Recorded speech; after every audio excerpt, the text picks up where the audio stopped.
فلموں میں جو دکھایا جا رہا ہے یہ صرف دکھاتی کے دانت ہیں, دیکھنے کی حد تک اچھے ہیں. اس کلچر کو کبھی اڈاپٹ بولو بھائی مت کرو, یہ تمہیں برباد کر دے گا. جنہوں نے اس کلچر کو فالو کیا برباد ہو گئے. اسلام جو کلچر دیتا ہے اس کو فالو کرو, اس میں رشتہ داری جوڑنا ہے, اور اس میں جو سب سے زیادہ قریب اس کا حق سب سے زیادہ, سب سے پہلے اللہ ہے یا نہیں ہے, تو اللہ کا حق اسلام میں سب سے زیادہ ہے, سب سے زیادہ حق اللہ کا ہے. اللہ کے آگے کسی کی نہیں چلے گی, نہ باپ کی نہ ماں کی. بس اللہ اس کے رسول نے جو کہہ دیا وہ سب سے پہلے. اس کے بعد کون ہے؟ ابا اماں. ابا اماں کے بعد ابا اماں کے سامنے کسی کی نہیں چلے گی بھائی, سمجھ رہے ہو. اور یاد رکھو ماں کا حق 3 گنا زیادہ ہے اخلاق میں, لیکن اطاعت میں شریعت نے باپ کو مقدم کیا ہے. ابا الگ حکم دے رہے ہیں, اماں الگ حکم, تو شریعت کیا کہتی ہے کس کو فالو کرو ایسے موقع پہ؟ ابا کو, کیونکہ گھر کا سربراہ کون ہے؟ ابا. کیا خیال ہے؟ سربراہ کون ہے؟ ابا. کیونکہ اماں کو اجازت نہیں ہے کہ آپ کو باپ کی مرضی کے خلاف چلائے, کیونکہ وہ بھی باپ کے کیا ہے؟ تابع. اخلاق میں ماں کا حق 3 گنا زیادہ. نرم لہجے میں بات کرو نا, جتنے ابا سے جب بات کرتے ہوئے جتنا میٹھا لہجہ ہے اس میں 3 چمچ چینی کے اور ڈال کے پھر اس مٹھاس کے ساتھ کس سے بات کرو؟ اماں کے ساتھ. سمجھ میں آ رہی ہے بات؟ اخلاق اعلیٰ درجے کے بہت زیادہ. کس سے؟ کیونکہ ابا سے اگر تھوڑی بہت ٹیڑھا میڑھا بھی ہو گیا نا وہ برداشت کر لے گا, کیونکہ ابا ہے, وہ 2 لگا بھی دے گا. ماں بیچاری عورت ہے, وہ کیا وہ کمزور دل کی ہے, وہ پھر سسکیاں لیتی رہتی ہے. تو میں وہ قصہ سنا رہا تھا, میرے پاس آیا نا, وہ مجھے یاد آیا جو اصل بات بتا رہا تھا, کہ اپنے والدین کے سامنے اولاد کو کمرے میں لے جا کے پیار کرو, ابا اماں کے سامنے. میں اپنے بڑے بھائیوں کے سامنے بھی اپنے بچوں کو زیادہ لفٹ نہیں کراتا, حالانکہ وہ ان کو کوئی اس سے غرض نہیں ہے, لیکن ان کو یہ احساس ہوگا کہ ہم بڑے ہیں اور یہ کیا کر رہے ہیں, چھوٹوں کو ترجیح دے رہے ہیں. حالانکہ وہ ان چیزوں کو نوٹ نہیں کرتے, لیکن میں اس کا اہتمام کرتا ہوں. میرا بڑے بھائی جب آئے تو اپنے بچوں کو زیادہ فری نہیں کراتا. سمجھ رہے ہیں؟ یہ کرنی پڑتی ہے احتیاط. اسی طرح میرے بھائی جو نئی نئی جن کی ہوئی بھی ہو, نسخے نہیں مانگا کرو. یہ مشورہ لیا کرو کہ کوئی ایسا عمل بتائیں کہ والدہ کے دل میں میرے خلاف نفرت کے جذبات پیدا نہ ہو, والدہ کو یہ احساس نہ ہو کہ شادی کے بعد بیٹا بدل گیا ہے. ماں کے دل پہ آرے چلتے ہیں. جب بیٹے کی دلہن آتی ہے وہ کہتی ہے میں نے اپنی چھاتی سے لگا کے جوان کیا, ساری زندگی روٹیاں پکا پکا کے کھلاتی رہی اس کو. کیسا منظر ہوتا ہے آپ دیکھو. گھر میں کوئی ماسی رکھو نا, کوئی ملازم رکھو, 3 دن کھانا پکائے گا, پیسے مانگنے آ جائے گا. نگرانی کرنی پڑتی ہے تمیز سے کام کر رہا ہے کہ نہیں کر رہا.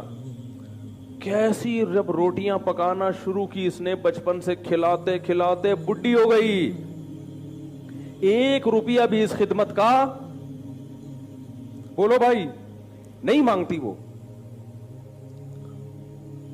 کیسے صبح صبح تیار کر کے بچوں کو اسکول بھیجتی ہیں, پھر فکر ہوتی ہے ٹائم پہ پہنچا یا نہیں پہنچا. ایک طویل عرصہ لگتا ہے اس میں, ٹوٹ کے محبت کرتی ہے. اسے پتا ہے کہ میری زندگی میں ایسی محبت یہ کسی اور کو نہیں دے گا, ایسی جذباتی. جب دلہن آتی ہے تو ماں کو یہ احساس ہوتا ہے کہ میں پرانی ہوں اور یہ کیا ہے, نہیں ہے. اس وقت اولاد کی ذمہ داری ہے کوئی ایسا عمل ماں کے سامنے نہ کریں جس سے ماں کو یہ احساس ہو کہ یہ بیٹا شادی کے بعد بولو بھائی بدل گیا ہے. اس لیے اپنی آنے والی بیگم کو بتا دیا کرو کہ بند کمرے میں محبت کی باتیں کریں گے. بند کمرے میں کہوں گا تمہارے لیے چاند, اب وہ تو یہ کرے گا ہی نہیں, وہ تو ایزی لوڈ شادی سے پہلے ہوتا ہے, اب تو ویسے ہی بدل جاتا ہے بندہ. تو اس کو بتا دو بیگم بند کمرے میں تم میری معشوقہ ہو, میری محبوبہ ہو. اماں کے سامنے کون ہے پہلے؟ اماں ہے. اماں کے سامنے میں تمہاری طرف دیکھوں گا بھی نہیں. اماں کے سامنے ہی آئی لو یو, میں تمہارے پہ جان نچھار, میں تمہیں مرتا ہوں, اماں کے سامنے شروع کر دیتے ہیں بات. اماں کے سامنے اسی کی سائڈ, اماں صحیح تو کہہ رہی ہے, اماں یہ تو صحیح کہہ رہی ہے بیگم میری. وہ بیچاری ایسے جیسے تیل کی کڑھائی پہ کوئی جل رہا ہو, ایسے جذبات ہوتے ہیں اس کے. اسی طرح باپ کو بھی, باپ میں اتنے جذبات نہیں ہوتے, وہ برداشت کر جاتا ہے. تو باپ کو بھی اور ماں کو بھی ہے. میں یہ نہیں کہہ رہا بیوی کے حقوق ادا مت کرو, یہ نہیں کہہ رہا, حقوق تو پورے دو اس کے, لیکن سیاست سے بھی کام لینا چاہیے, کوئی ٹیکنیکل طریقے سے بھی کام لینا چاہیے. محبت کا یہ کون سا طریقہ ہے کہ آپ ہر تھوڑے دن کے بعد جا رہے ہیں, برگر لے کر آ رہے ہیں, بیگم کے کمرے میں گھس رہا ہے, روزانہ اماں دیکھ رہی ہے. پہلے تو کبھی گھر میں برگر, پیزا نہیں آیا, برگر نہیں آیا, فروٹ نہیں آئے. روزانہ آفس سے آتے ہوئے 2 کلو سیب کی بوری لے کے چوہوں کی طرح چھپا کے ہے بھائی, کنی کترا کے نکل رہا ہے, گھس رہا ہے.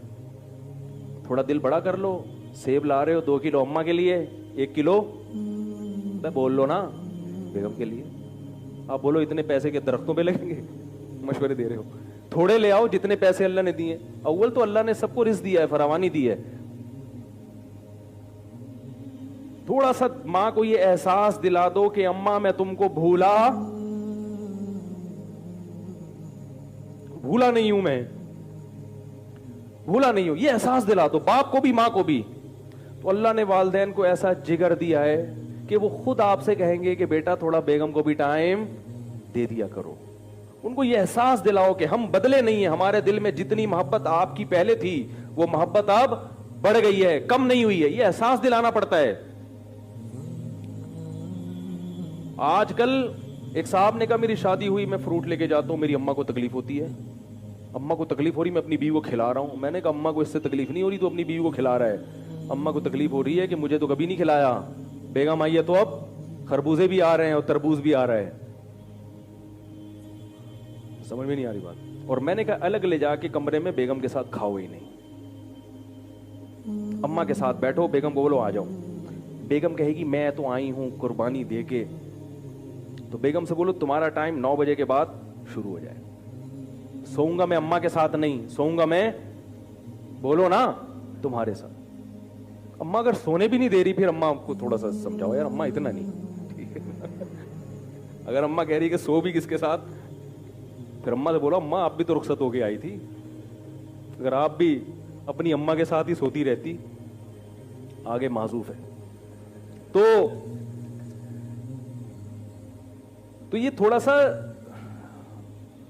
دماغ استعمال, بولو بھائی تھوڑا سا اپنی بیگم کو سمجھا دو کہ بیگم تمہارے سامنے کبھی کبھار میں تمہیں ٹیڑھی آنکھوں سے بھی دیکھوں گا, اماں کے سامنے.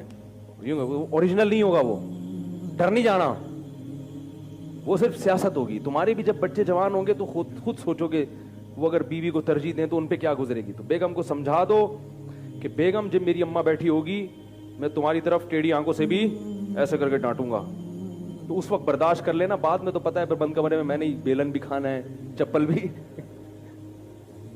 شریف آدمی تو برداشت کرتا ہے بھائی, مار کھاتا ہے بیگم سے.